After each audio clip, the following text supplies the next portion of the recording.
On this week's episode of Ride the Lightning, the Tesla and EV podcast, I took my first Robotaxi ride, and I'm going to tell you all about my experience.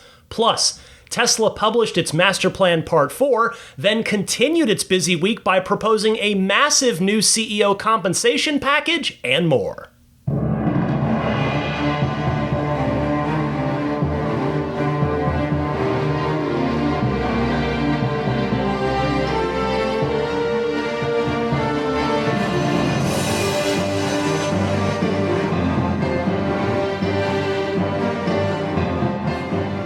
What's happening, friends? My name is Ryan McCaffrey, and this is the September 7th, 2025 episode of Ride the Lightning. It's the weekly Tesla and EV podcast, episode number 527. Well, I want to start this week's episode on a serious note, and that is I want to send some serious good vibes and speedy recovery wishes to longtime listener and Patreon backer Michael Gallo, who is undergoing a big surgery this week. Now, Michael's name, if maybe you've been listening for a long time, might ring a bell, because if not, that's okay, I'll just tell you a quick little story about him. Way back in 2018, when I first got my first Tesla, my Model 3 Performance, the Spirit of Adventure, Michael caravanned with me over the holidays from San Francisco to Phoenix. As it turned out, he had messaged me. He was also heading there to see family of his own. Like I had mentioned on the podcast that I was going to be going and taking my first EV road trip. And so we ended up going together. And as I said, it was my first ever EV road trip. And as I had said at the time, I was a little bit nervous about it, which I know it sounds kind of silly for me to even say to myself out loud now because I'm so comfortable with it. But for the very first one, not knowing the ins and outs of the battery and how much range was really what it said on screen. Anyway, even after all the research that I had done, all the knowledge I had accumulated, I was nervous about that first EV road trip. And having him there, and his lovely daughter was with him as well, along with me and my daughter in my car. So just having Michael there not only made it really fun because we'd chat at the supercharger stops and we'd get bites to eat together, but it also made me feel a lot more comfortable taking that first EV road trip as well.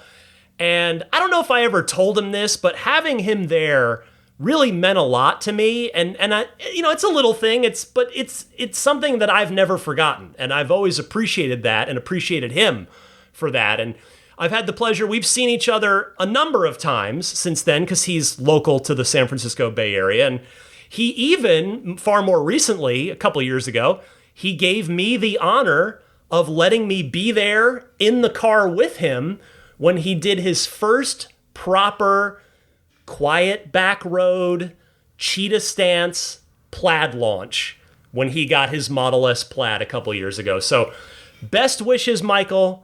I will be thinking about you this week. Getting going with the podcast, as I teased at the top, I got my first Tesla Robotaxi ride this week. In fact, it was today, just more than a few hours ago from as I'm recording this. Now, the app opened up to anyone living anywhere. Even Canada has access to the Robotaxi app now. And if you're not in the San Francisco Bay Area or Austin, all you can do is join the wait list. And I did the same. So as soon as I saw that the app was available, I downloaded it and joined the wait list. So the next day, I saw on X that a lot of people were getting in. So I checked my email because it says, we'll contact you when you're invited, when you can use the service. So I checked my email, no notification that I had been admitted. However, a little while later, I just happened to open the Robotaxi app and boom, I had access. I was like, yes, this is great. And so I'm thinking, okay, where should I go? Where can I send the car that's going to be somewhat challenging, not just like a straight shot somewhere? And so I was like, what errands could I run? And I had a couple meetings during the day, and as of now, the fleet is seemingly pretty small here in the San Francisco Bay Area. So getting a car it said it would take like 27 minutes or something to get a car. And the point being, the timing didn't end up working out yesterday for me to take a Robotaxi ride. But I had arranged a lunch across town with Taylor Robinette, who, if that name sounds familiar, he is a former guest on this podcast. He used to run the Tesla referral program. So if you remember that episode where I interviewed him about his experience as both a Tesla owner, Tesla enthusiast who crossed over, if you will, to become a Tesla employee. So I had messaged him because I knew he had mentioned on social that he had access as well. Anyway, so we make plans to meet up, and then that would just give me a fun reason to chat with him, have a nice meal, and Robotaxi each way. And so, okay, it's like I still have these plans set in stone. So the next day, today, I had made a note in my phone that long before I needed to leave to go to this lunch, I should check the app and see how long it takes to get a car so that I can request the car in enough time to make it to our lunch on time. So I opened the app today, and it just shows me I'm locked out, and it just says, click here to join the wait list. So I'm like, wait, what? So unfortunately, I had access yesterday, and today I don't anymore. So Taylor was very nice, though. What he was kind enough to do was I Waymo'd to the lunch, which I thought would give me an excuse to kind of compare the two almost back to back, right? So I Waymo'd to the lunch. We had a great time chatting, and then he got a Robotaxi, and we Robotaxied back to my house, and then he Robotaxied home to his house. So at least I did get a ride, even though, in fact, I'm going to take a look one more time here. I can't imagine anything's changed late into the evening here on a Friday night, but you never know with Tesla.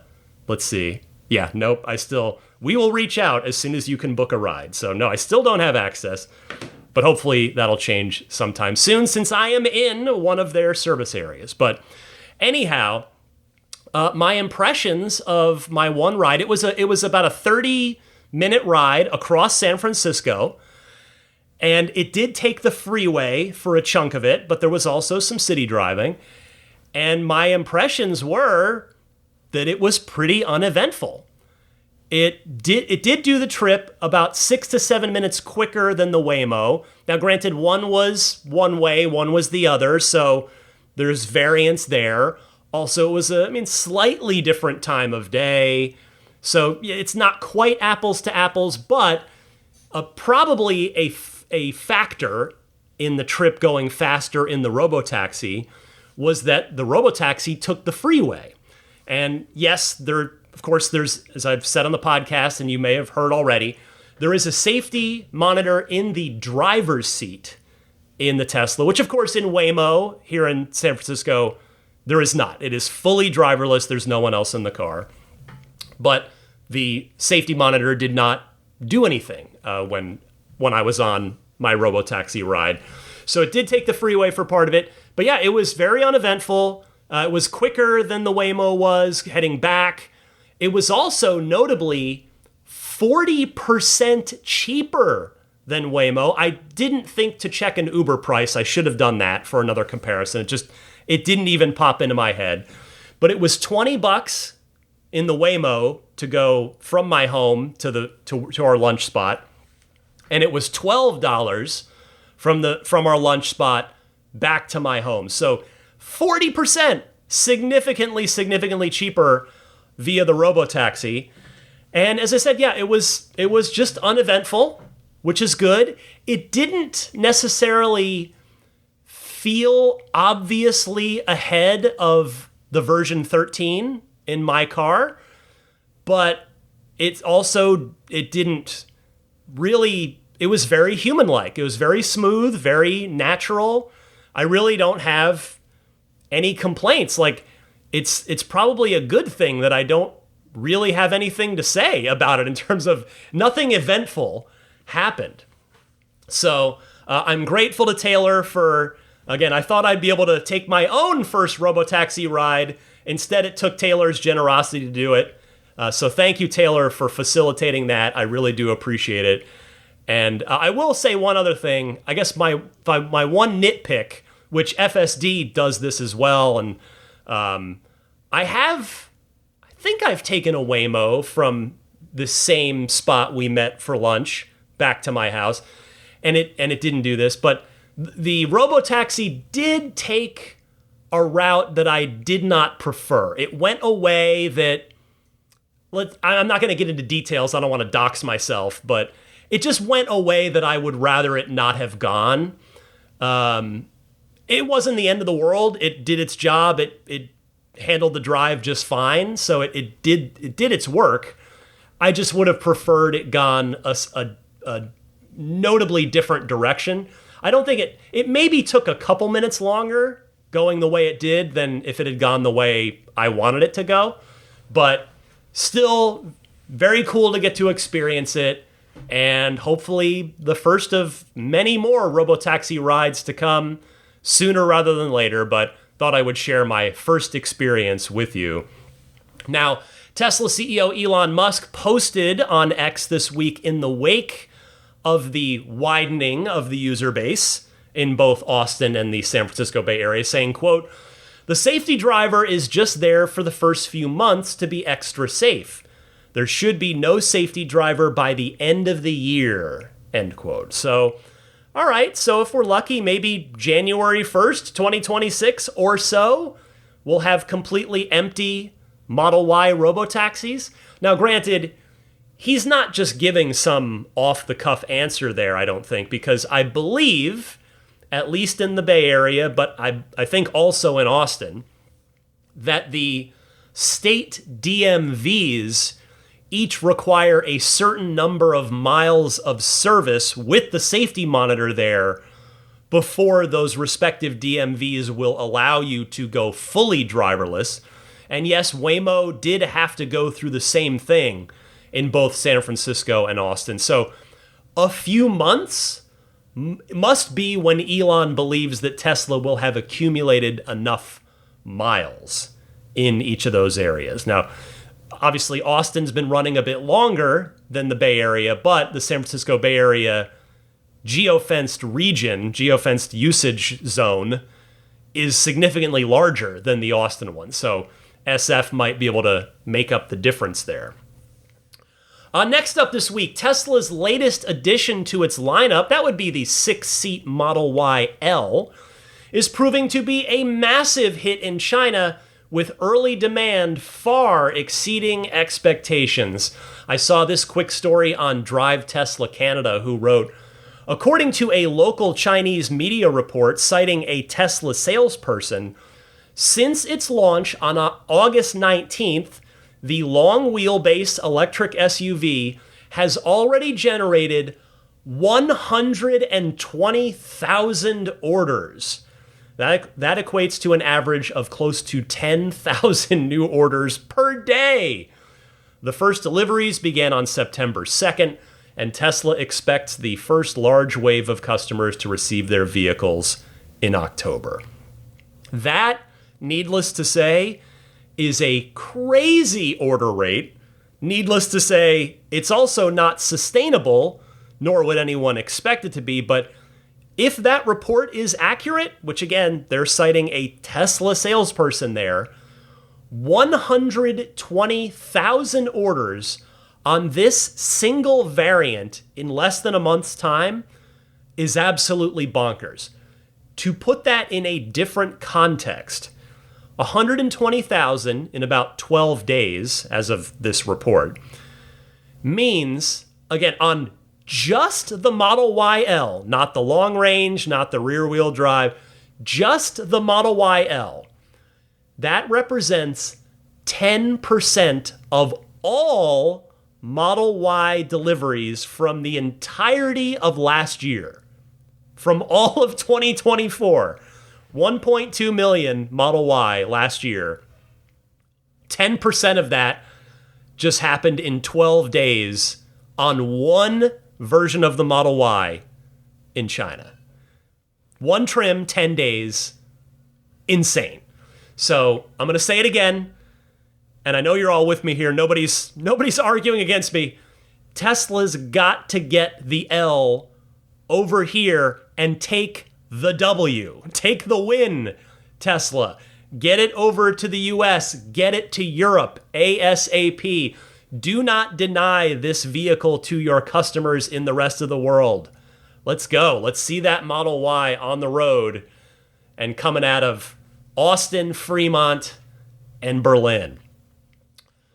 Next, continuing to warm up this week, friends of Ride the Lightning, Franz von Holzhausen, Tesla's chief designer, and Lars Moravy, Tesla's chief engineer, brought the mini refresh Model S Plaid over to Jay Leno for a new episode of Jay Leno's Garage. They brought it in frost blue, their newest color. Now, Jay, of course, has one of the very first Plaids from back in the summer of 2021. So for him, this was seeing what Tesla has updated on the car over the past 4 years.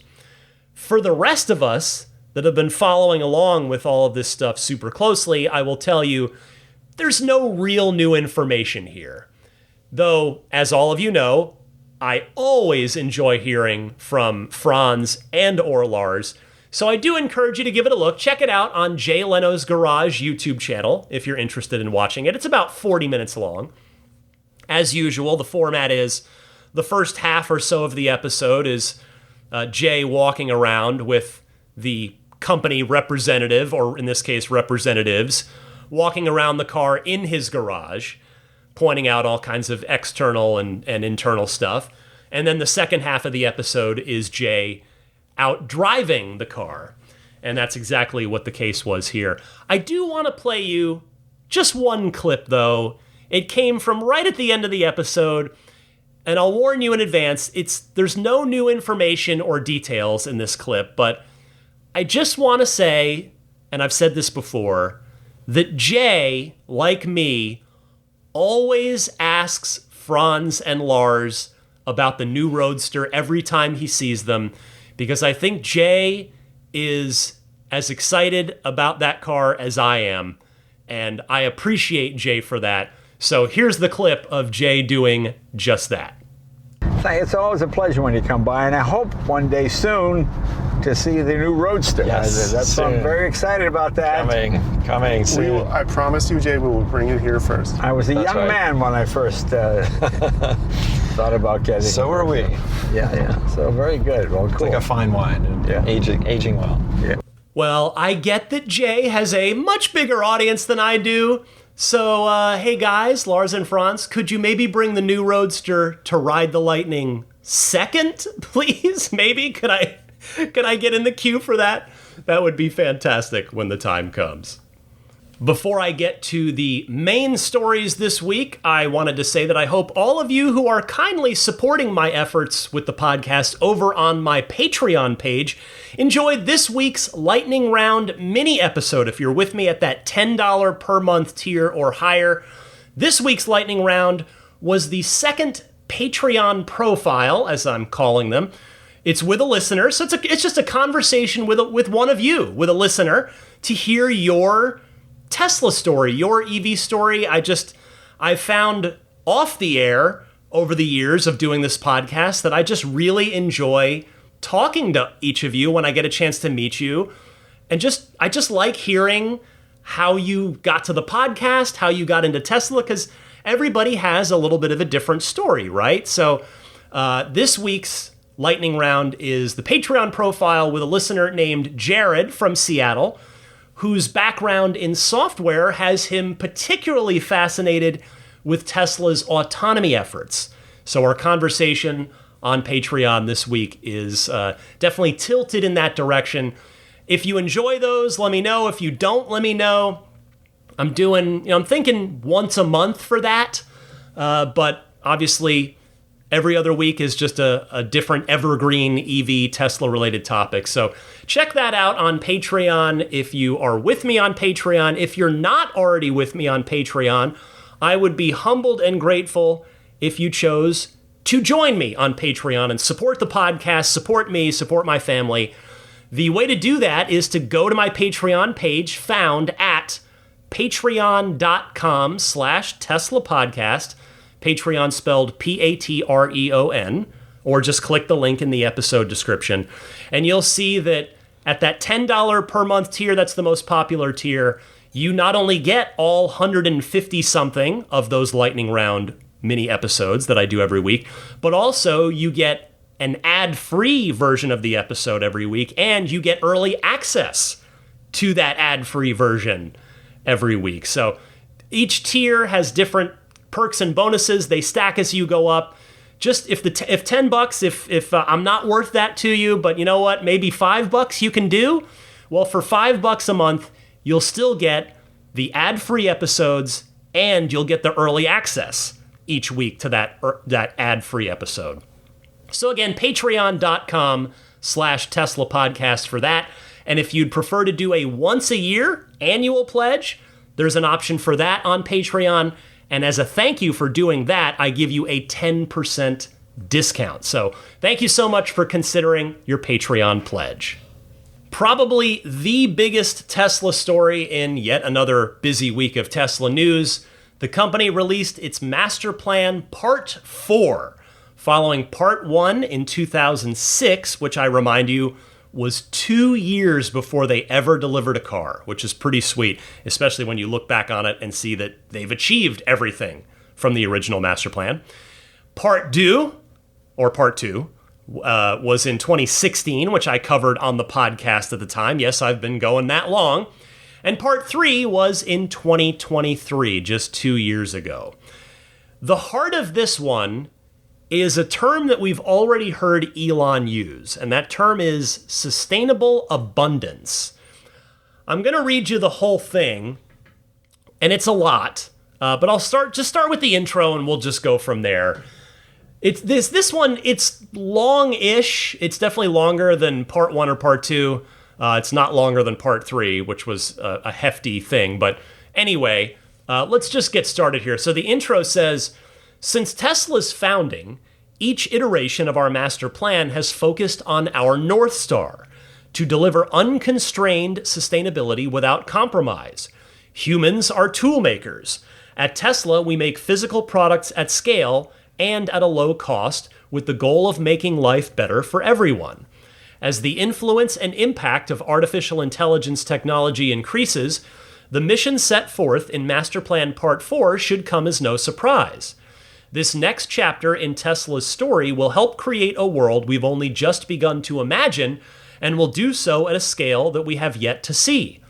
We are building the products and services that bring AI into the physical world. We have been working tirelessly for nearly 2 decades to create the foundation for this technological renaissance through the development of electric vehicles, energy products, and humanoid robots. Now we are combining our manufacturing capabilities with our autonomous prowess to deliver new products and services that will accelerate global prosperity and human thriving, driven by economic growth shared by all. We are unifying our hardware and software at scale, and in doing so, we are creating a safer, cleaner, and more enjoyable world. This is sustainable abundance. So, again, I'm going to get into the whole thing. I'll try and make it as quick as I can, because I normally wouldn't read the whole thing, because I worry that when I read things that are just too, at a certain point, it just gets boring to listen to, is my concern. But I think I kind of just have to read you the whole thing, if you don't mind, because I just want you to get the full picture of it. So here's the rest. The first section is guiding principles. The first one is growth is infinite. They say growth in one area does not require decline in another. Shortages in resources can be remedied by improved technology, greater innovation, and new ideas. The technologies that gave us the ability to power machines led to industrial revolutions that have widened our economic landscape, creating more opportunities for all. Groundbreaking inventions like the semiconductor and the internet have expanded, not diminished, social and economic opportunities across all aspects of the human experience, from creating more jobs to providing greater access to information to enabling deeper interpersonal connections. Our desire to push beyond what is considered achievable will foster the growth needed for truly sustainable abundance. And then the next section under guiding principles is innovation removes constraints. For centuries, humanity's primary mode of transportation was the horse. Then, over the last 50 plus years, cars with internal combustion engines powered by fossil fuels became the standard and expected transportation method. The idea that batteries could be produced affordably and at a scale large enough to pivot the transportation industry away from fossil fuels seemed a fool's errand, until Tesla led the way forward. Through continued innovation, we have overcome the technological constraints of battery development and built an industry powered by renewable resources. The next part of this is technology solves tangible problems. The products and services born out of the acceleration towards sustainable abundance will advance humanity by solving real-world problems. To further accelerate our innovation, we build each product more efficiently and more sustainably than the last. Solar energy generation and large-scale battery storage are increasing the availability and reliability of clean electricity in our communities and are doing so more affordably and more sustainably. Autonomous vehicles have the capacity to dramatically improve the affordability, availability, and safety of transportation while reducing pollution, particularly in our increasingly dense global cities. Optimus, our autonomous humanoid robot, is changing not only the perception of labor itself, but its availability and capability. Jobs and tasks that are particularly monotonous or dangerous can now be accomplished by other means. In this way, Optimus's mission is to give people back more time to do what they love. Autonomy must benefit all of humanity. The tools we make at Tesla help us build the products that advance human prosperity. How we develop and use autonomy and the new capabilities it makes available to us should be informed by its ability to enhance the human condition. Making daily life better and safer for all people through our autonomous technology has always been and continues to be our focus.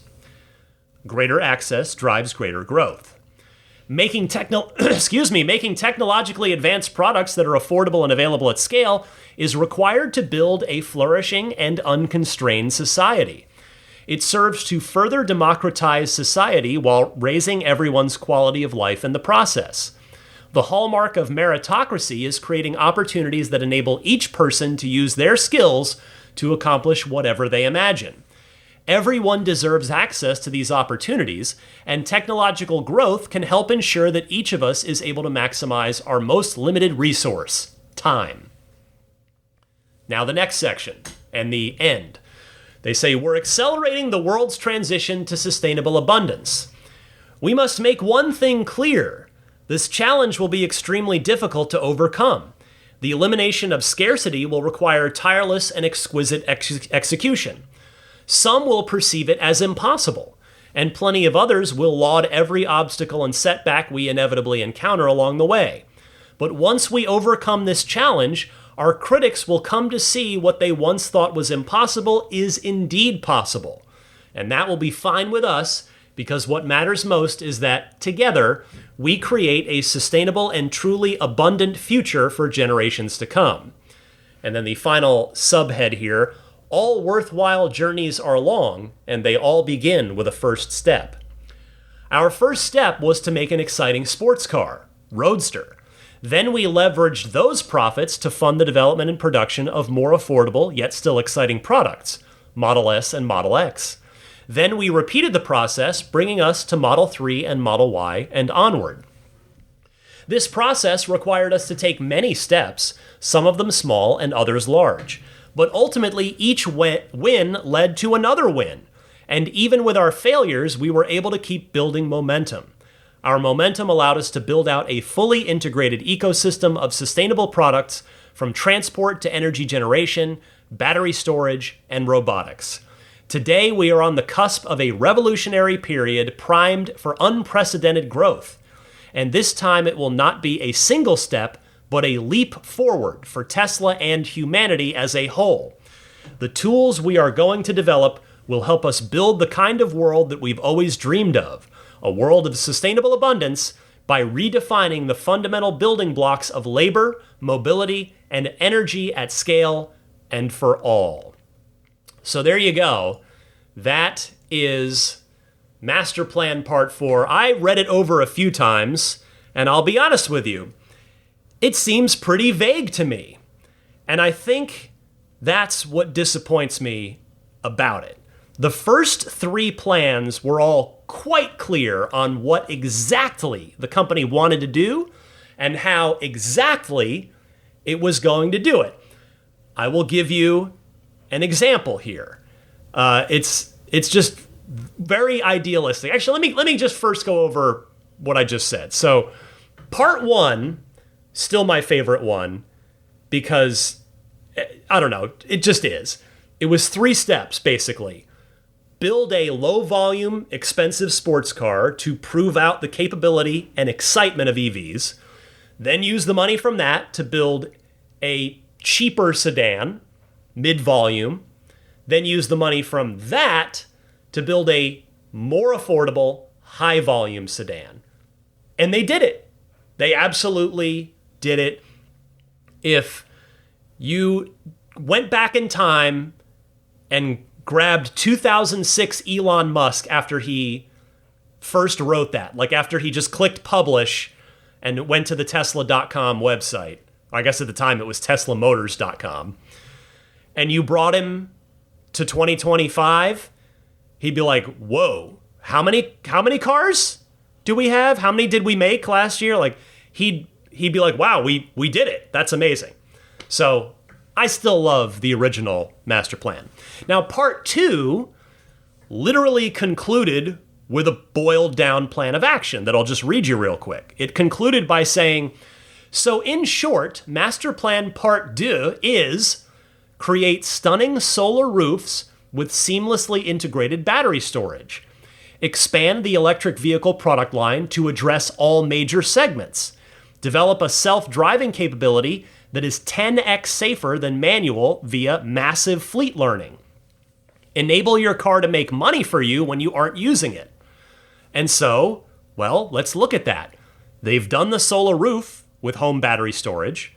They've expanded the EV product line to address, well, some segments. I hope they get back to finishing that one and going into all segments. Develop a 10x safer FSD capability. Well, they're in the final stages of this, like for real. I wrote in it today. And enable your car to make money for you. Well, that one hasn't happened yet, but it is genuinely within sight as well. Then Master Plan Part 3 was a massive 41-page document that I had to go back and refresh myself on in advance of this week's episode, explaining in detail, quote, a proposed path to reach a sustainable global energy economy through end-use electrification and sustainable electricity generation and storage. And again, they're doing this. Megapack. Look at the Megapack installation in California, in Australia, in Hawaii. They are doing this. Megapack is basically the key to that Part 3 goal, and they're doing it. Megapack is a growing and successful segment of the Tesla energy business. Now, Part 4 here is, again, pretty vague, certainly by comparison to Parts 1 through 3. It is an idealistic, here's what we want to do, and it's going to be hard to get there. Okay, yes, but I don't really feel like it explains how we're going to get there. For example, Optimus is super cool and all. I fully recognize that. I've been at an event where they've been walking around, teleoperated or not. It's crazy that they've been walking around serving drinks and snacks. I've seen it. I've seen the sort of early version of it. But with the amount that Elon has said they think they can sell of Optimus, the fact of the matter is they're going to need to convince a whole lot of families to spend about $25,000 on a robot. that's a lot of money for a lot of families. I'm not saying it's not worth it, but I'm just saying that's a lot of money for many, many people. And there are cool examples that Tesla could have pointed to of how Tesla can be of real world benefit to human beings. Like, for instance, being a home health aid to the elderly. Not like literally replacing a human, but very much assisting a human in that capacity. Like, for instance, helping lift an elderly person in and out of the shower or bath, as one example. So I'm not sitting here saying that Tesla should have outlined every single use case for Optimus, but I just think they didn't really provide any details on how these products, particularly given what they're going to cost, are going to create abundance for everyone. For the wealthy, sure. The people that can afford a $25,000 robot, yeah, then those people are going to get some time back, and that's cool. But for a lot of working families, that's going to be a taller order. I guess I would sum it up. I would sum it up by saying this sustainable abundance thing. It's a very Star Trekian aim. Like, Star Trek, there's no money, there's no currency. People just do things to intellectually enrich themselves and challenge themselves, and humanity pushes into the depths of space to learn things, and it's not about commerce. So it's this master plan part 4. It's a very Star Trek-like idea, and I love the optimism, don't get me wrong, but this just doesn't feel grounded to me like the other 3 master plans felt, and I think that's ultimately my issue with it. And I wasn't alone in that. After I read it and jotted down my notes, I went and looked at the comments under the X post, because unfortunately, this wasn't posted to Tesla.com. It was only posted to X, which, I get why, but I think the Tesla master plan should probably live on the Tesla website, but that's a very minor little nitpicky complaint. But anyway, I guess maybe I shouldn't complain too much, because if it's on Tesla.com, there's no comments underneath to see how people feel about it. On X, there very much is, and on X, a lot of people had very similar reactions to me. Now, Elon did respond to one of those people, Tesla investor Dave Lee, who I know a little bit. Dave's a good guy. The next day, Elon responded to Dave the next day, and Dave had been saying the same thing, like, hey, there's kind of a lack of specifics here. And Elon responded saying, quote, fair enough, we'll add more specifics. Now, Tesla also put up a short video to accompany this that you can see on their social channels that shows little bits of footage from all across the company, right? It's like a sizzle reel kind of thing, narrated with parts of this sustainable abundance plan. And I work in media, so I very much know. But that every frame of video in something like that is carefully scrutinized before it's cleared for public publication. That's just a fact. Now, why do I bring that up? It's because in one brief moment during a shot in the design studio in Franz's shop, and in the foreground, the thing you're supposed to be looking at is the Cybercab. It's a clay model of the Cybercab being carved. That's what's in the foreground. You're supposed to be focusing on that. But in the background, there is a row of what appear to be tiny cyber SUVs. Exactly the vehicle that I was talking about on last week's lightning round over on Patreon. Now, it could be the perspective, the angle of the image, the still frame messing with me, but that's why I said mini. These cyber SUVs, because there were like 3 of them, they definitely did not look like full-size models, because a full-size cyber SUV would be a very, very large vehicle. But I would have to imagine that Tesla doesn't go ahead and make a full 1-to-1 scale model every single time. They probably start and iterate with smaller models first. And to describe it to you, if you haven't seen it online, these Cyber SUV models are almost identical to Cybertrucks, but instead of sloping back down from the peak of the triangle, aka the top of the windshield, and down towards the bed of the Cybertruck, instead the roof glass from the peak of what was the triangle, the top of the windshield, just goes straight back, forming a boxy SUV shape. So I would be thrilled if this is a real product to A, address a relatively unaddressed market segment for Tesla, that being the large 3-row boxy SUV, the Escalades of the world.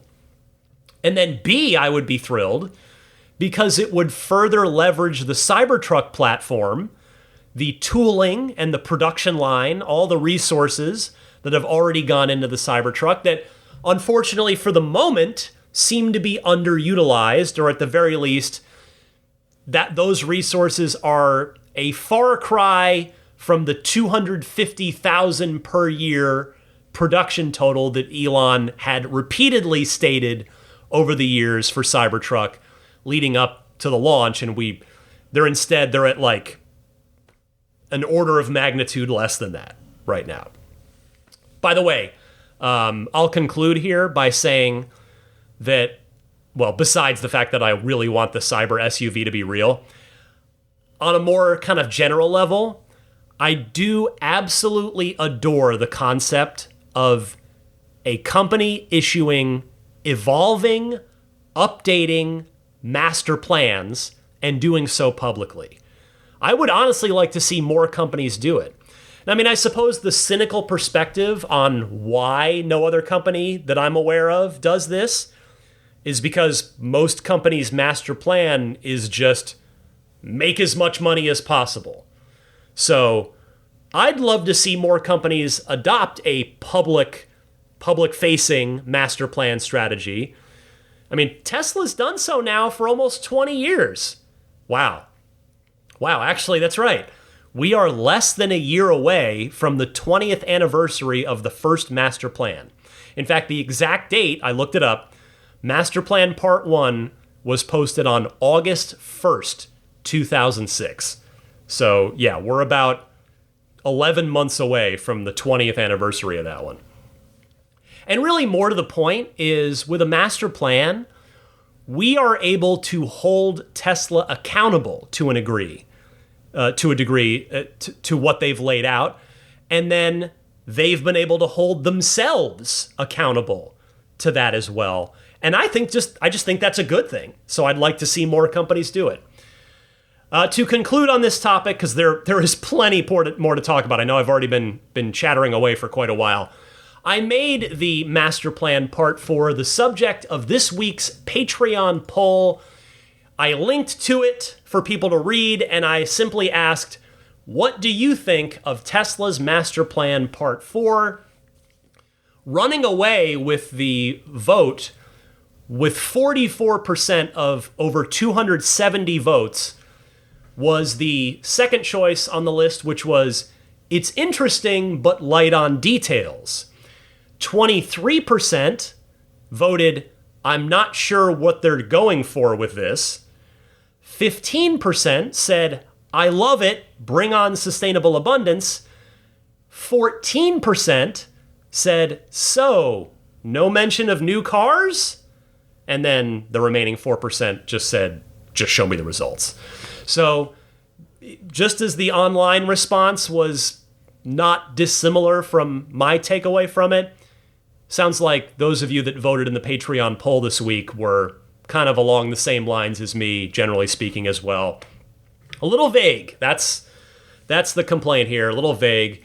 Thank you to everybody that took the time to vote, and plenty of you left comments below as well. A lot of good points down there. And a quick reminder that you do not have to be supporting me at all on Patreon in order to vote in each week's Patreon poll. It's totally free. It's open to anybody.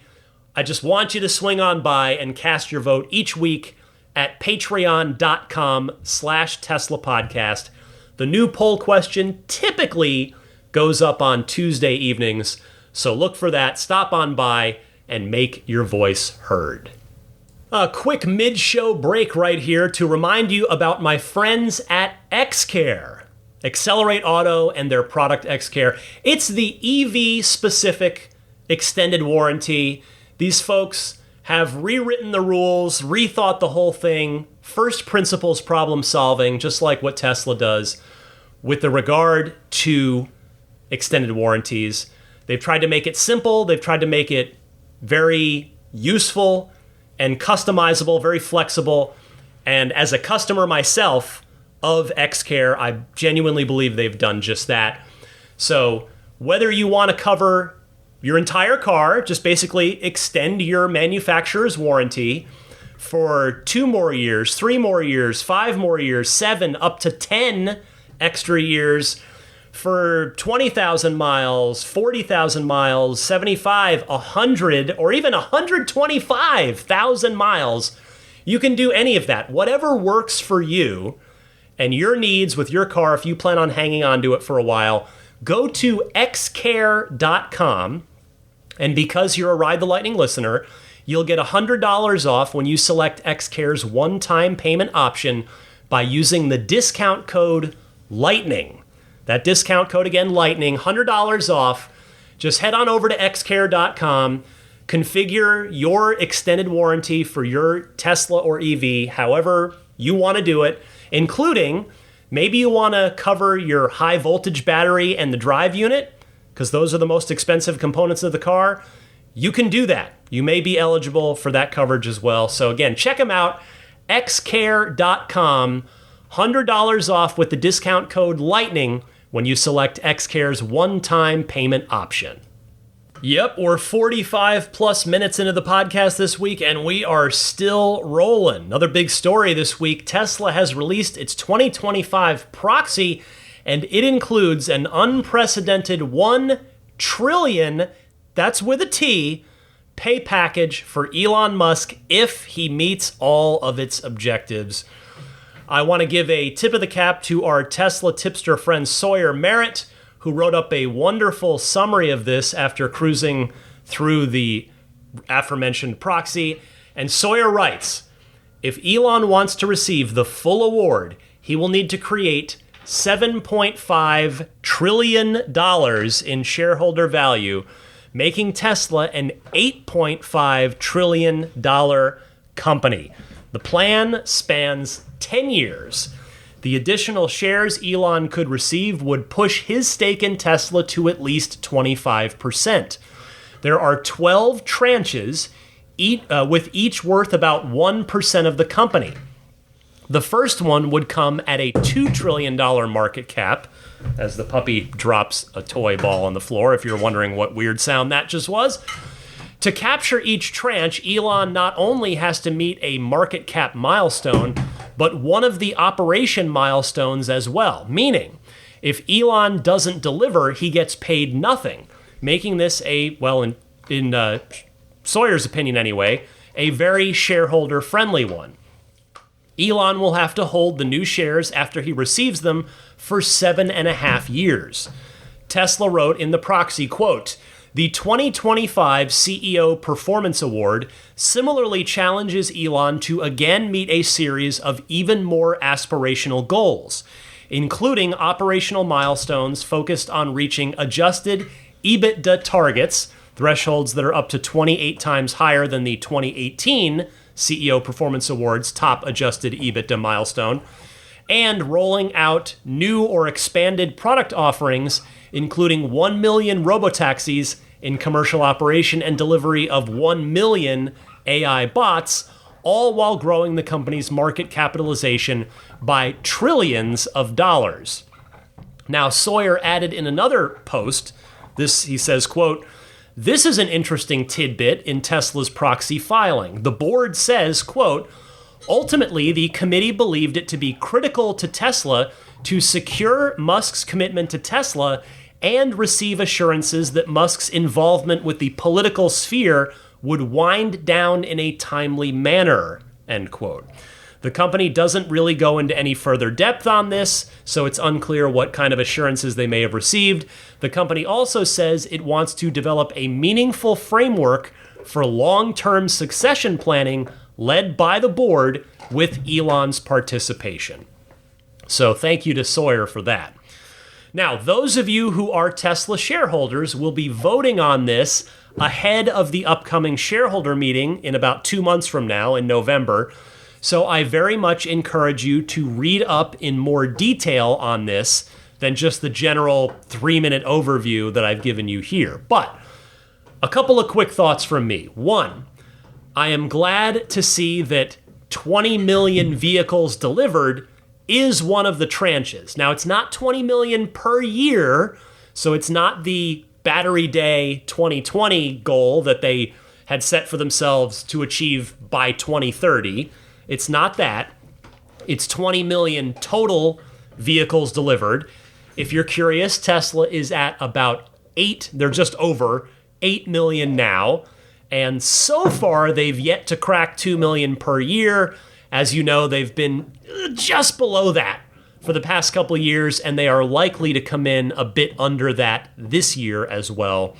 So they would either hit this in about 6 years from now at their current pace, or it could certainly be quicker and probably will be a bit quicker, depending on how many Cybercabs that they're able to produce. And really, basically, it's not even the production of it, it's what's the demand for it. You know, how many Cybercabs does Tesla want to make for themselves, for fleet owners, in which cities, etc. But Cybercab, and then if Tesla introduces more vehicles, like could a Cyber SUV, like I was talking about earlier, be one of them? I mean, the Roadster, I hope to goodness is in there. That's going to be a drop in the bucket. It's not really going to get them much closer, but Roadster, and then Semi as well. They are about to open up their high-volume Semi facility up in Reno. That'll be in early next year. And so the Semi will contribute a decent bit to growing the vehicle total as well. But the point is, 20 million vehicles delivered is still going to take some time, and really, that's what I want to see. So if Tesla introduces more vehicles to help hit that goal, great. I am all for that. That's what I want. I'm a car guy who loves Tesla cars, Tesla vehicles. I want to see Franz cook in more vehicle segments. I want to see that Tesla minivan. I mean, I don't want to. I've been given the same spiel here a lot lately. So I'm happy to see that is one of the tranches. If you're curious what a couple of the other ones are, there's also 10 million active FSD subscriptions, 1 million robots delivered, and 1 million Robotaxis in commercial operation.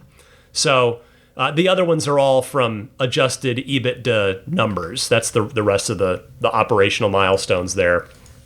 So I'm also glad to see the board at least have a meaningful discussion with Elon with regard to politics, such that just whatever they decided on in that negotiation, I guess it was, got put into writing. Because I think regardless of your political affiliation, I think we can all probably agree that it's not the best thing for Tesla to be actively politicized in any way, right? Like you want everybody to want to buy your cars, no matter who they cast their votes for in elections. And then finally, I wanted to mention on the long-term succession planning part. Now, you guys know my pick for that. I've said it before. It's J.B. Straubel. He's the guy. He is young. He has all the engineering knowledge, and he knows the company back to front, top to bottom, as well as anyone other than Elon. He is a co-founder. But as I think that I've said on the podcast before, the sense that I got from JB during my interview with him for episode 501, Now, I will note / admit that I chose not to ask him this question directly, because to be honest with you, it was just kind of my interviewers, my journalistic intuition, if you will. I didn't feel like that I had quite earned enough trust with JB in that first meeting with him to ask him, because that's a big question to ask him. And without that trust built, he might have just kind of brushed it off, or, that would be a question I'd want to ask him maybe on a second interview if I ever get the opportunity again. But so anyway, my sense was from JB that he would turn down the opportunity if he were asked to be the first in the line of succession after Elon to be the CEO of Tesla, that he would turn it down, because my sense was that he seems really dedicated, really focused on the large-scale battery recycling problem that he is tackling over at Redwood Materials. Now, if it turns out that Tesla CEO succession isn't needed for 10, 15, maybe more years from now, then by the time it is needed, JB would still be relatively young, and Redwood and maybe at that time Redwood's accomplished its mission, and then maybe he'd say, you know what, yeah, okay, I'll come back and run Tesla here and help steer the ship if Elon's no longer there. But as to who else could be on that short list, my only other thoughts are two things. One, I don't think I would want an outsider for that, like what's the guy's name? Herbert. Oh, geez. The former Volkswagen guy. Dice? Is that his name? Anyway, yeah, he was floated as maybe a board member or something at one point, or like a COO, like Gwyneth Shotwell is at SpaceX next to Elon. But I don't think you'd want to, like, Tesla is such a unique entity and operates so differently than any other car company that I don't think I would want someone who was forged in the fires of traditional legacy automotive to come and with that background into Tesla. So I think it would have to be somebody internal. And I also would rather it be an engineer than a C-suite guy. No disrespect to C-suite guys, but I think an engineer because of the kind of company that Tesla is, you'd really need somebody with that very intimate product knowledge and just thinks that way rather than just thinking about, making the most money. So would Lars Moravy want the job? Lars, I don't know if you're hearing this and you're bursting out laughing right now. Lars is doing an awesome job engineering the actual safest vehicles in the world. And Lars he's definitely an engineer, and it's the other thing. It's not just because he was on the podcast and, I'm honestly floating his name because, and I think this came through in my interview with him on episode 499. So maybe you'll agree from when you listen to it. But my sense from talking to Lars, both on microphone and off, is that he is a person, not only is he obviously a tremendously talented engineer, but he cares deeply about Tesla's mission. Again, I think that comes through in my interview with him.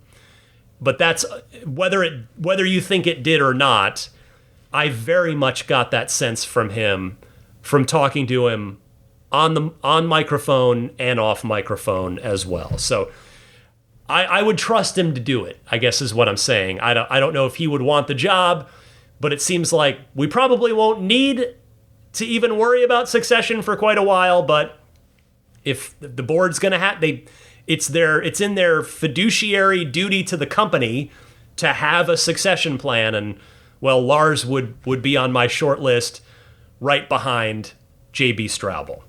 Anyway, like I said, you can read up on this CEO compensation package proposal if you're a shareholder, and then prepare to cast your vote in around a month or so. Couple more stories for you this week. If you'd like to take delivery of your Model Y or presumably Cybertruck at Giga Texas, I've got good news. This comes via Drive Tesla Canada, who writes, according to Giga Texas observer and drone pilot Joe Tegmeyer, Tesla has quietly been conducting limited direct deliveries out of Giga Texas for several months, including, of course, the first fully autonomous delivery of a vehicle from the factory to the other side of Austin.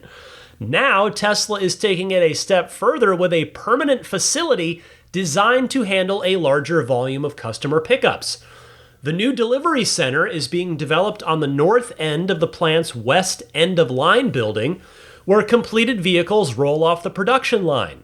This area will serve as a public-facing delivery hub where customers can finalize paperwork, complete the transfer of ownership, and drive away in their new Tesla. To accommodate the new delivery flow, Tesla is building additional road infrastructure. A new access point is being constructed on the northwest corner of the outbound lot, connecting to a north-south road that links Tesla Road on one end and River Road on the other. This will give customers direct access to the pickup area without interfering with the plant's internal logistics. Tesla originally planned to construct a separate welcome center closer to Tesla Road, but those plans have now shifted. Instead, the visitor facility will be built just north of the end-of-line building, taking advantage of the new public road connection. According to Tegmeyer, the new delivery center should be up and running by the end of the month. It's unclear at this time if Tesla will allow any customer to pick up their new vehicle from Giga Texas, or if it will be limited to new owners in Texas and nearby states. Well, this is awesome news. I love it. And maybe I'll tell you, I'll say it's a little surprising, and the reason I say that is because of Tesla's push for autonomy, meaning that they are investing money and resources into this delivery center on site at Giga Texas when they will soon have autonomous self-deliveries available, at least for local cars. So my hope is that anyone can choose this and not just Austin residents or Texas residents. And I really hope that they pair this with an optional Giga Texas factory tour. If they don't, I'll be honest. If they don't, oh, hey, I just caught this out of the corner of my eye. My phone lit up and I was like, I'll look at that later. And then I took a quick glance out of the corner of my eye. It's the Robotaxi app that sent me a push notification that said, good news, Ryan, you now have access. So yes, 9:42 p.m. Pacific here. Somebody at Tesla's working late on a Friday. Go home, please. Have a weekend. This could have waited. It's okay, but thank you. Nevertheless, I don't want to be ungrateful here. Thank you for access. So if I tap that, it launches the app. Welcome, Ryan. Get ready to book a ride, activating your service. And sure enough, it says a ride can arrive in 23 minutes. I will put this to more use over the weekend and have more to say on next week's podcast. Well, excellent. I get that. I'm glad that sort of now you have it, now you don't, ended up being just a little hiccup, and now I've got access. So back to my thoughts on the Giga Texas Delivery Center. Oh, right, the factory tour. I really seriously hope that Tesla will offer, and optional, of course, not everybody's going to want to do it, but I hope Tesla offers a Giga Texas factory tour for those folks who are taking delivery out of this delivery center at Giga Texas. If they don't, it will be a crying shame. It's a layup to pair those things. I know it still requires resources. You need tour guides, so you have to pay employees to do it. You have to have the trams, and they have to have routes, and it all has to get figured out so that it doesn't get in the way of vehicle production. But Tesla, please, I hope you are going to offer free Giga Texas tours for those people who are taking deliveries at Giga Texas. It's because really, and I'll be honest, there's a legitimate reason, not just because it would be cool. The real reason The legitimate reason is this: because offering a factory tour is only going to foster more enthusiasm for these cars, more enthusiasm for the Tesla brand, and more importantly, more enthusiasm for Tesla's mission. Because take it from somebody who has had the extreme privilege of doing Tesla factory tours a few times over the years, including I did have the great fortune to walk the Cybertruck production line at the Cybertruck delivery event at Giga Texas back in November of 2023. You've heard me say this word before, and I'm going to say the same word again because it is the first word that comes to mind when I think of my factory tour experiences with Tesla. The word is inspiring. It is inspiring to me to see what goes on in there, and I think a lot of other people would be inspired too, especially if they're new owners, right? Just think about it. Put yourself in the shoes of someone who's not like us. They're not like super enthusiasts like us. They've decided, they've done their research. Maybe they've talked to neighbors, friends, family, whatever. They've said, okay, I'm gonna make the jump to an EV. I'm gonna get this Tesla Model Y. And they buy it and they take delivery. Maybe they're in Austin or Texas. They say, okay, let's go take delivery at their factory. Maybe that would be kind of neat. And then they get the factory tour. When they see the process, they're only going to be inspired to really care even more about what Tesla's doing and what these cars and the company's all about. So it would just be really great to see Tesla extend that tour offer to anyone taking delivery at Giga Texas. Here's hoping on that one. And I've got just one more story for you this week. Something many Tesla owners have been asking for going back years now has finally arrived, and that is a proper suggestion box. I saw this story on Drive Tesla Canada, who writes, Tesla has introduced a new customer feedback feature designed to streamline how owners report issues and share suggestions across its wide range of products and services. The tool, called Tesla Echo, and now live at ts.la/feedback, marks the first time Tesla has offered a centralized feedback system that routes customer input directly to the appropriate internal teams for resolution. With this new web-based system, Tesla is consolidating everything into one platform. Owners can select the area of concern from a list of the following categories and submit details of their experience. There's service, sales, delivery, insurance, Robotaxi, supercharging, energy, vehicles, FSD, and other. Tesla says the system will track feedback for closure, both internally and with the customer, ensuring better follow-through than previous processes. Owners can also upload supporting documents or images to provide additional context, which should help Tesla address problems more quickly. One of the most sought-after additions for many owners is the ability to report FSD-related concerns, including mapping issues that drivers encounter while using Tesla's ADAS features. Feedback submitted through the new portal is routed directly to Tesla's Autopilot and FSD teams, enabling better tracking and response to issues. This represents a significant improvement for owners who previously had limited ways to raise specific FSD-related concerns. According to Tesla, creating a unified feedback channel is, quote, mission critical to improving its end-to-end customer experience. By consolidating input across all products, from financial services and insurance to energy and vehicles, the company aims to better understand customer pain points and respond more effectively.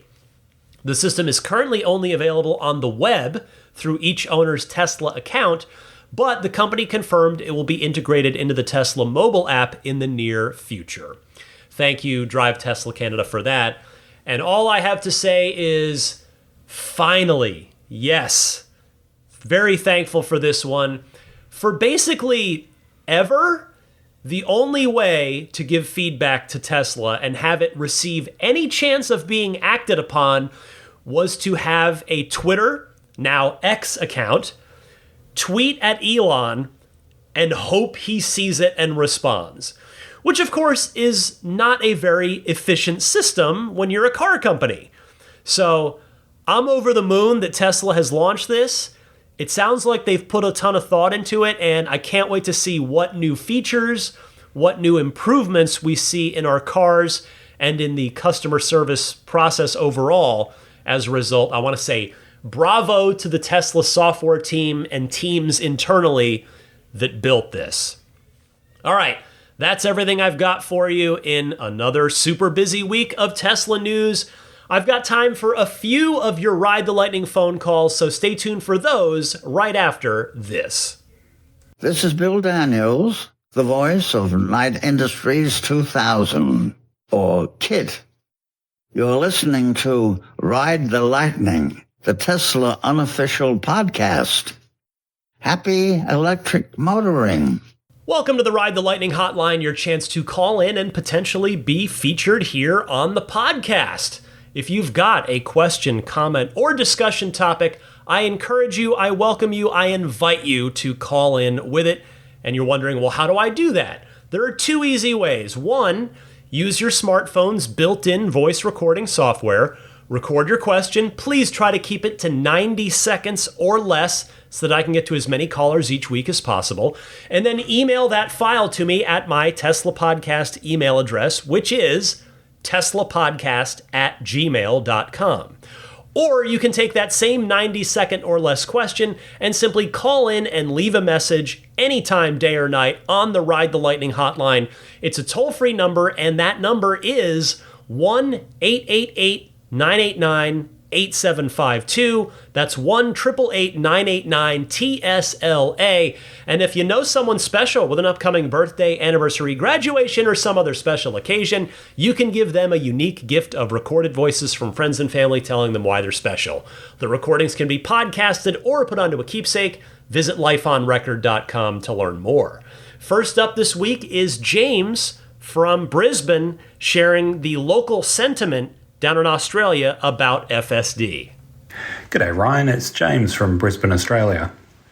I thought I'd share a bit of the local sentiment since the FSD Supervised Down Under announcement. Unfortunately, the coming soon announcement was simply to tell us FSD Supervised is coming soon, something that we've been hearing for some time now. The announcement followed with a very limited early access program to very limited media and some social media influencers, and primarily on Tesla-owned demo cars. In fact, I'm only aware of one personally owned vehicle that's had it installed as part of this program. There is absolutely no information on timelines as to when there might be a broader release. It's very frustrating. To further add salt in the wound, Hardware 3 owners have been told it's not coming anytime soon for them. So I just wanted to share that, as when I listened to last week's episode and heard your congratulations for the release, from all the owners I know and what I'm seeing online, people are now more frustrated than ever. What I would say though, as someone who has watched most, if not all of the content shared, it seems to be doing an incredible job on our side of the road with very minimal disengagements. So surely they can't keep us waiting too much longer. James, thank you for calling in to share that local sentiment. I realize now that I probably didn't help the situation by offering congratulations on last week's show to Tesla owners in Australia when almost none of them have gotten the software yet, so I do apologize for that. However, I am glad to hear that it sounds like it's performing beautifully on your road so far, and hopefully the wide rollout will happen soon and happen quickly. I guess those are the same thing. But heck, I mean, ideally, hopefully you've got it in your car by the time you hear this. Of course, as you noted, that will not apply to the Hardware 3 owners anytime soon. And I guess I hadn't really thought about it until listening to your call. But when I stop and realize that Tesla has, aside from a number of minor fixes updates, not put any new effort into the Hardware 3, AI 3 release of the software, it doesn't really bode well for the AI team adapting it for Australian right-hand drive use anytime soon. I'd be thrilled for them to prove me wrong on that. Because, again, clearly, we've all seen it. All of Tesla's efforts have been going into the Robotaxi, until more recently when we finally heard about version 14 moving along and hopefully coming out, at least here in the US, this month. But I sure as heck hope that at least somebody over at Tesla is working on adapting version 12 for the AI3 Hardware 3 cars for Australian use. So Godspeed, James. You've all certainly waited long enough as it is. Let's now hear next from somebody with a Hardware 4 car in Australia who did luck out and get into that first wave of FSD installs. It's Pete from Western Australia. G'day Ryan, it's Pete Petrovsky from Western Australia. As you reported last week, Tesla is rolling out FSD supervised in Australia. As we now know, it's a staged rollout, starting with employees plus a handful of journalists who will lend hardware forecasts for about an hour in Brisbane. But on Thursday, the 28th of August, I was absolutely beside myself to join the early access program. And to the best of my knowledge, I'm the first public user of FSD supervised in a right-hand drive car. I was so excited I couldn't sleep, downloaded the update and tested it just before midnight. FSD is absolutely amazing. As you remarked, in a single jump, Aussies are leaping from what was effectively a limited version of enhanced autopilot straight to this absolute game changer. It feels like I've been in a coma for 6 years and have woken up to a car that can drive itself. After 30 hours of driving, I can report it is incredibly smooth, very much human-like, and it feels like it's reading my mind. It's not perfect, however. It still requires supervision, but I can say I've had multiple 2 to 3 hour drives with no interventions whatsoever, but I can't say I've had none, as I did have to make a few safety disengagements. That being said, I'm mindful we are the first right-hand drive country, and I also understand this is only a very limited test version, as I'm one of only 2 non-employees in Western Australia given early access, and only among a handful nationwide. It's also probably the worst this software is ever going to get. This software's potential is absolutely huge. It will save lives, reduce injuries, prevent dogs and cats from being run over, cut pollution, and give independence to non-drivers while saving both time and money. What a time to be alive, right?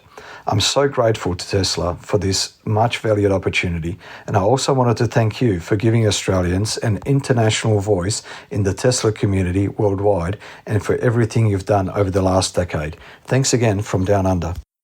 Pete, thank you for the call, for the kind words, and let me say congratulations to you, because you really hit the Tesla lottery here by getting in on the first wave of FSD supervised rollout in your country, and I'm super happy for you. That is awesome.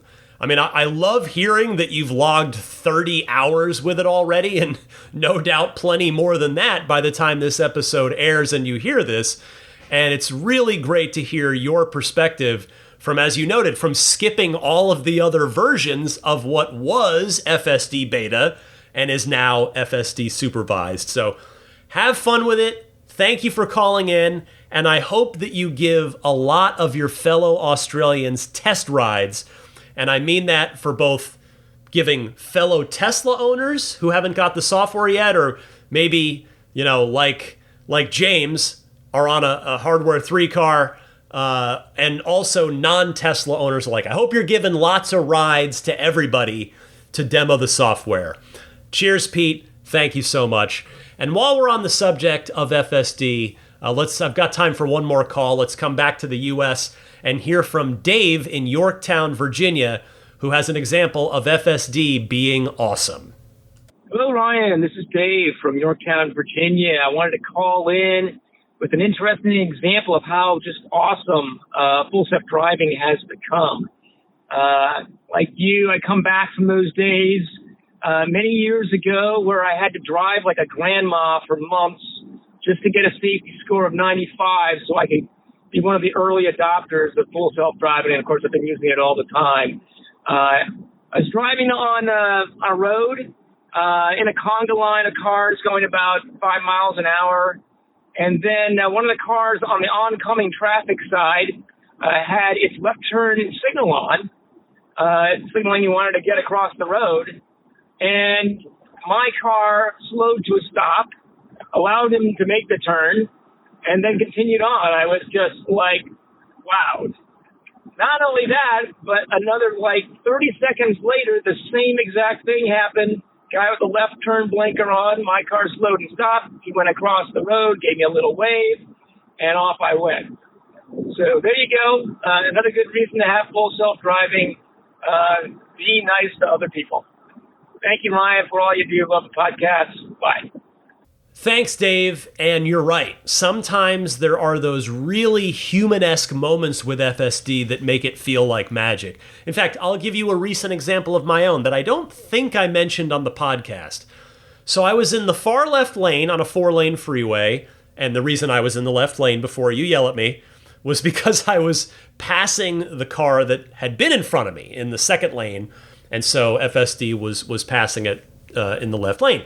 But before I had finished overtaking that car and thus would move back over into the second lane, 3 guys on sport bikes, the fast motorcycles, came zooming up behind me. And I admit, I felt a bit bad. I saw them in my rearview mirror because I was kind of stuck. I couldn't, if I went to move, I just couldn't get out of the way, basically. So I was stuck in the left lane as these guys were zooming up because I never want to be that guy that's holding somebody up in the left lane specifically. But what happened was that, in California, it's not illegal to lane split. So it's something that's done. It's practiced here.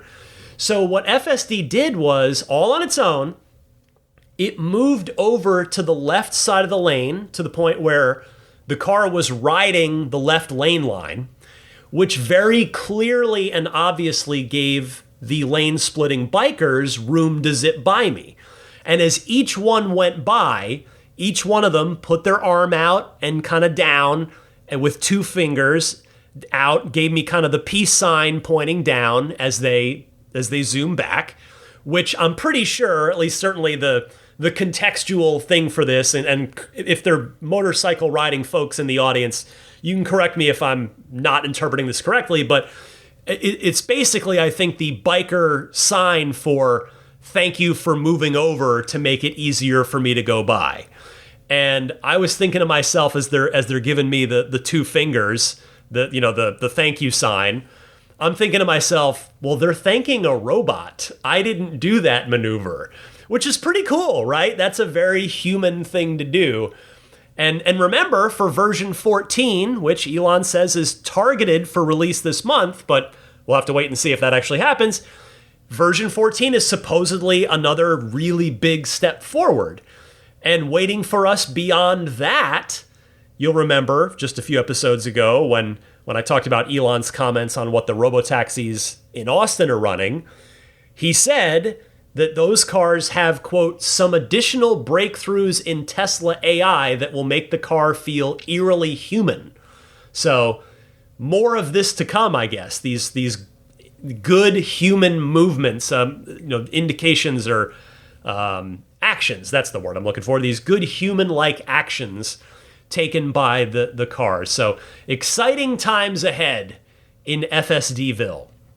All right, that's all the time I've got in this week's Ride the Lightning Hotline. But again, I welcome and encourage you to call in if you've got a question, comment, or discussion topic for the podcast. I give you the call-in information at the top of the segment, so refer back to that. As for what's going on with me and my car, well, after more time driving the Spirit of Adventure this week, after I had the bent rim fixed, I will say, again, the FSD performance, the intra-lane wandering / drifting that I was getting, it is better, but it's still not, it's not as rock solid as version 13 in my AI4 car is. And I would say the thing I've noticed, the most common thing it does, again, this is my car, I don't know if everybody's AI3 car is doing this, is on curves in the highway. I'm talking specifically about highway driving here, not city driving. On highway driving, on curves, it will hug the inside of the lane on that curve. So if it's a curve to the right, it's over very close to the lane marker, the lane lines on the right-hand side, which not ideal. I'd rather it just stay centered as it curves through, which is what the AI4 car does. But it does seem better than it was. So I'm not sure if the bent rim really was affecting it. It's tough to be able to say for certain, but it does seem a bit better now, like noticeably better than it was before. And it's not like there's been a software update. So hopefully having that bent rim did fix things, and I've got my alignment appointment coming up this week. That probably isn't going to change anything, because it's not like the car is, like, if I have autopilot off and just let go of the wheel on a straight road, it's not like it drifts one way or the other. So I'm not anticipating, like, if it does need alignment, I'm not anticipating that it's, like, way off to the point where it could be affecting FSD. But it does need alignment anyway to ensure proper wear of the tires, since the Spirit of Adventure has rotatable tires. The Soul of Adventure does not. But in any case, it is nice that the FSD does seem to be behaving a little bit better on the highway than it was prior to the bent rim being repaired. Also on the 2018 car, the Spirit of Adventure, with 75,000 miles and 7 years under its belt, I finally ran the battery health test, which takes like 12 to 16 hours to do, and you can't even start it until your battery's at 20%, and then it drains your battery from there down to like 0. So the lower you start, the lower state of charge you have when you start that battery health test, the less time the test will actually take. But I finally had all the planets aligned to run that test on the Spirit of Adventure, and it came out to have an 84% battery capacity. So not bad. Not bad. 7 years, 75,000 miles. I posted that on my Instagram, and a lot of the responses I got from people with similar mileages were all kind of right in that 84, 85% range. So that was definitely nice to see. Energy, yeah, your battery's energy retention is within the expected range based on its age and mileage. So yeah, 84% there. So good to know after 7 years, kind of what to expect on my newer car as time goes by. Here's an entertainment recommendation real quick for this week. Did I say this? I think I said this one last week. Peacemaker on HBO. So, all right, I'll give you a video game one. And it's, in fact, I'm going to cheat and give you two real quick. Two video game recommendations. One is probably the most anticipated indie game ever, maybe, or if not in a very, very, very long time.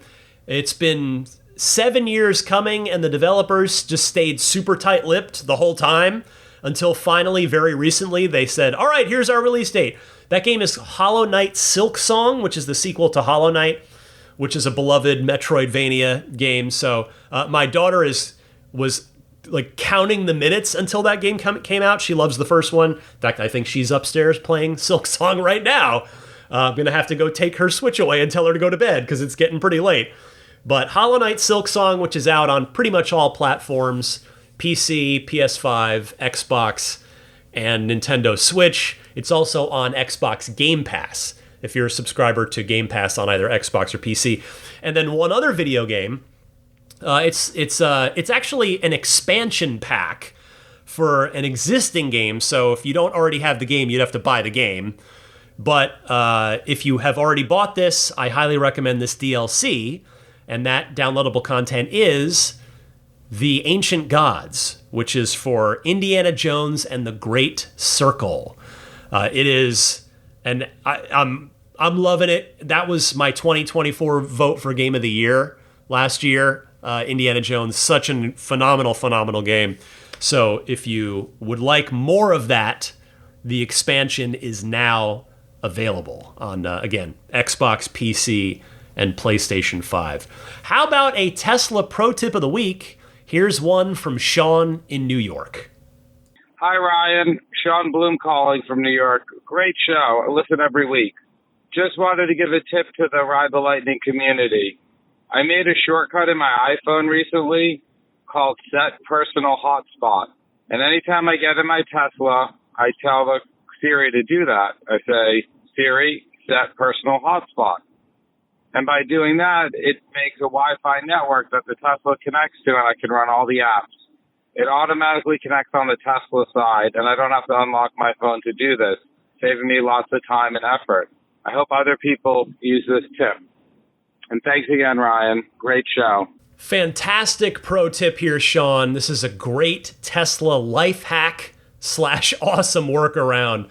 Thank you for calling in with this one. Love it. If anybody else out there has a good Tesla pro tip of the week or EV pro tip of the week, boy, would I love to hear it, because then I could learn something and I could share it with my audience, and we could all learn something and have either more fun with our cars or just be smarter users of our cars. So keep those pro tips of the week coming.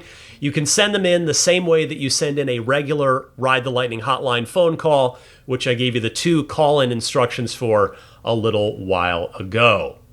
And before I sign off this week, I just want to mention some friends of Ride the Lightning that can hopefully be useful to you at some point, maybe sooner, maybe later. AbstractOcean.com has so many great aftermarket Tesla and Rivian accessories, depending on what EV you own, for all makes and models. Whether it's S3, XY, Cybertruck, R1S, R1T, they've got so much great stuff. A lot of lighting kits, if you want to either change the color of some of the lighting on your car, either internal or external, or just have something brighter, like a brighter white, they offer that as well. Plus the tempered glass custom fit screen protectors made from Gorilla Glass. Those are super recommended. Those are great. For Cybertruck owners, they've got XPEL wrap kits, like custom cut, already pre-cut, comes with everything you need. Tools for all of the trim pieces, the non-stainless pieces of the truck, especially those high wear areas, like back at the tailgate, the top of the tailgate, the top sort of sail top parts, again, the non-stainless parts of the truck. So all that definitely recommended, and Abstract Ocean's got you covered.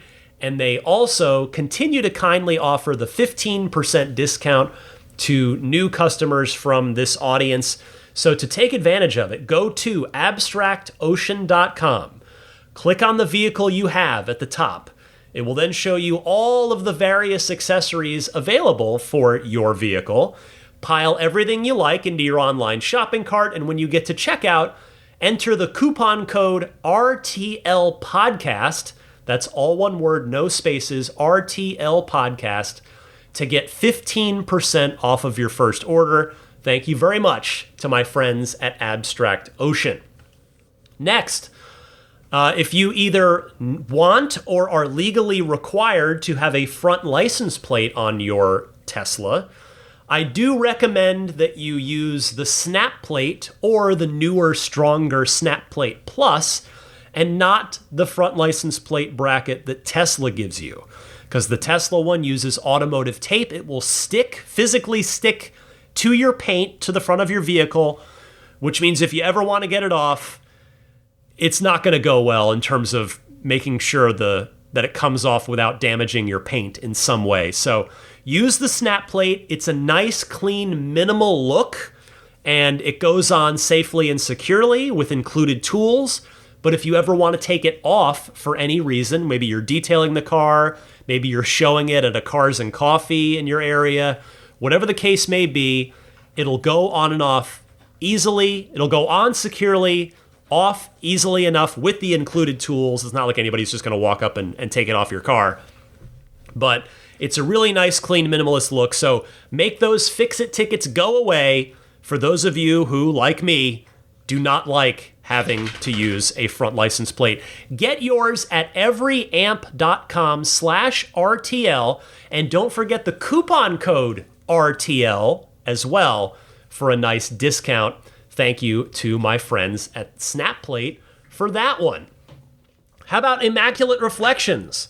They offer so many awesome detailing services, professional detailing services. They're here in the greater San Francisco Bay Area. Hey, I just realized that the next time that I need to take one of the cars to Immaculate Reflections, I could actually Robotaxi back. I think. I got to double check. Yeah, I think it'll be in the coverage area. So that's cool. That's a nice option to have now. Anyway, Immaculate Reflections, if you're in or going to be in the greater San Francisco Bay Area with your Tesla or other car in your garage that you care about, that you want to have cleaned up, you want to keep it protected. So whether that's paint correction to get the paint finish looking as good as it possibly can, whether it's paint protection film to protect said paint, and or whether it's ceramic coating to then not have to worry about waxing the car for the next 5 to 7 years. In my case, with the Spirit of Adventure, 7 years.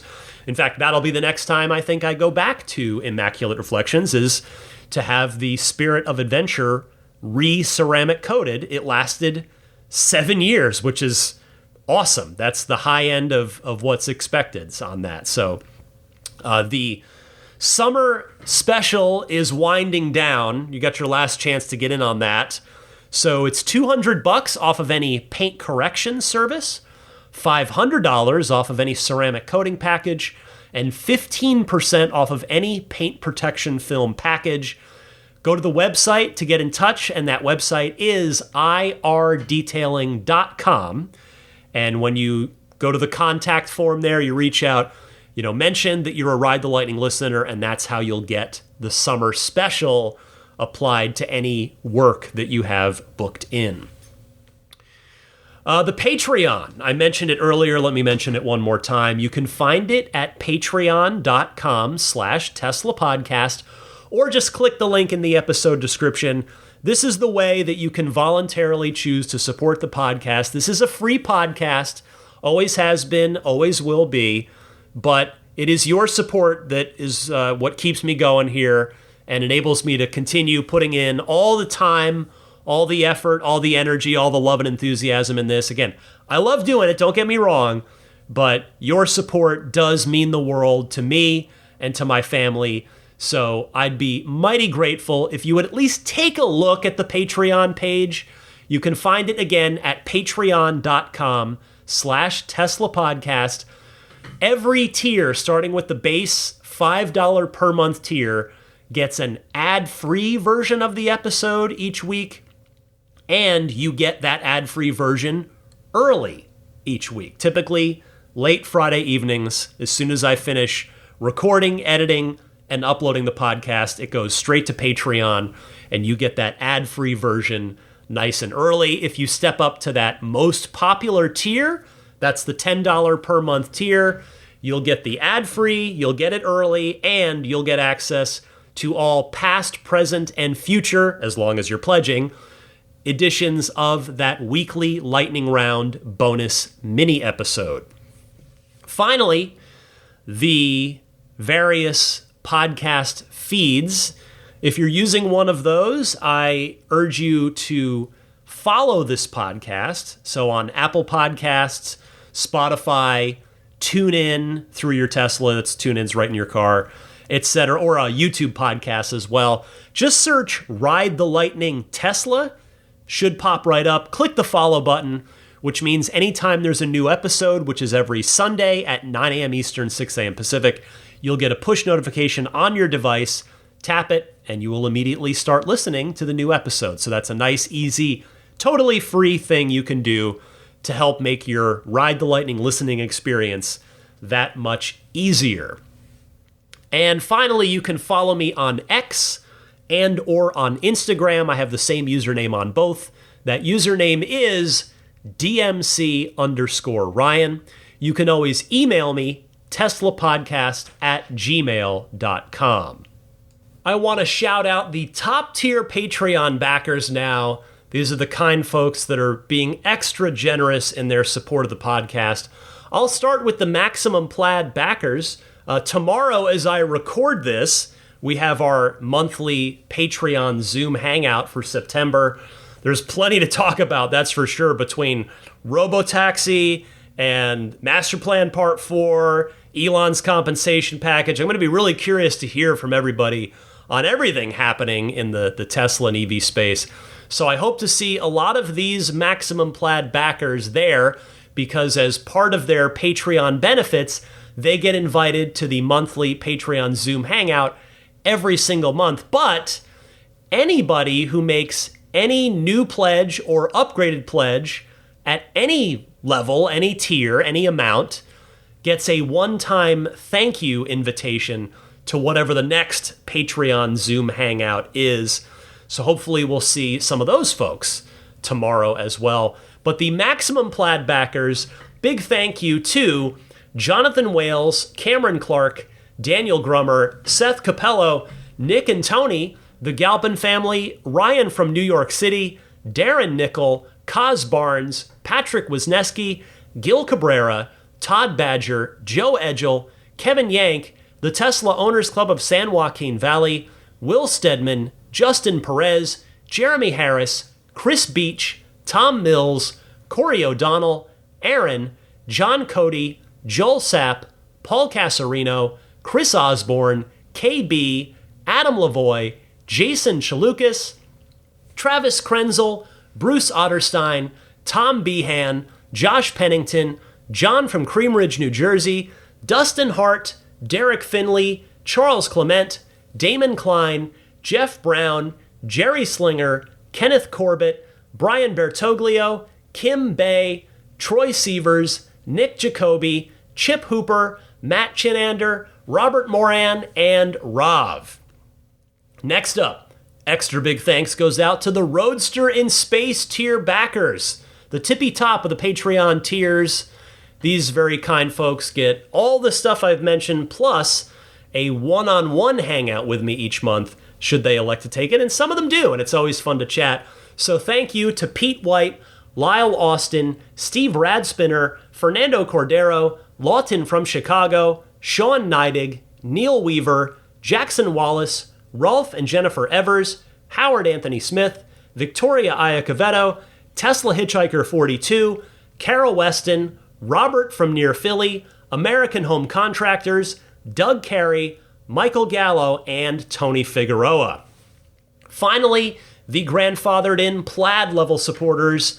These very kind folks continue to pledge, even though this tier is technically no more, so I want to give them everything they're supposed to continue to get, because they deserve it. They're super generous. Thank you to George Cassiopo, Logan Willis, Peter Chalet, Eric Randolph, Dory and Steve Guberman, the Tesla Owners Club of Taiwan, Ron Lee, Charlie Gillespie, Jeff Angwin, Chase Cabanillas, the Lydia family, Aaron Altschul, Jared Brown, Jerome Strack, Jamie Dalton, Mike and Barbara from Louisville, Matt Nixon, the Tesla Owners Club of Wisconsin, Ish, not Elon Musk, Peter, and the Bear Boys of Colorado. And with that, we come to the end of yet another long episode of Ride the Lightning. I can never tell. I know some people love long episodes of podcasts. I do think it's important to be respectful of people's time. I guess I'm okay if it's a long episode as long as I've used the time wisely and I'm not wasting your time, and hopefully you don't feel like I'm wasting your time. Maybe I am right now, so maybe I should just stop and go to bed. I actually do need to pack it in here, but yeah, this has been another busy one. Lots of fun stuff, lots of excellent news to talk about in terms of just interesting things. And that's what makes it fun, right? Is every week there's something new and interesting to discuss. And that's what I'm here to do. And just, it's fun for me. It's fun. And hopefully it's fun for you as well. If you made it this far, it's probably fun for you too. So thank you for your time, your attention, your support, whether it's on Patreon or you're just listening. In any case, you are supporting me. Thank you so much. Happy electric motoring, my friends, and I'll see you back here next week.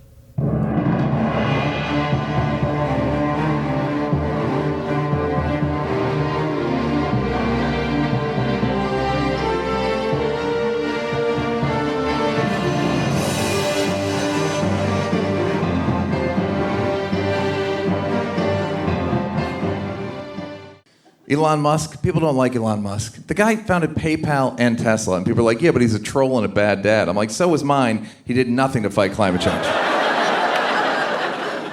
Also, have you been in a Tesla?